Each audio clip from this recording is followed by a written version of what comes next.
ఇంట్లో ఎంతమంది బిడ్డలుంటే అంతమంది బిడ్డలకి ప్రతి సంవత్సరం 15,000 రూపాయలు చంద్రబాబు నాయుడు గారు ఇవ్వబోతున్నారు. ఒక్కరి నిబంధన లేదు.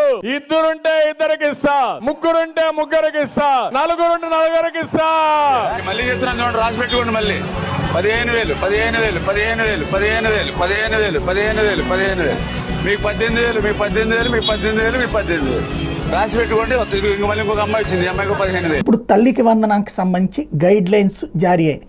ఏంటయ్యా అంటే ఒక కుటుంబానికి ఆధార్ కార్డు ఆధారంగా, ఆధార్ లేకపోతే 7 రకాలైనటువంటి కార్డులు తీసుకుని వాళ్ళని అర్హులుగా గుర్తించాలని చెప్పి పేదరికం దిగువన ఉన్నటువంటి వాళ్ళకి ఇది వర్తింపచేయాలని, అదే సందర్భంలో 15,000 రూపాయలు అన్నటువంటిది అనౌన్స్ చేస్తూ 15,000 రూపాయలు అంటే ఒక్కళ్ళకే వస్తుంది. ఇప్పుడు ఇది ప్రధానమైనటువంటి అంశం. ఒక ఇంటికి 15,000 రూపాయలు అంటే ఒక్కళ్ళకే వర్తింపజేసినట్టు అవుతుంది.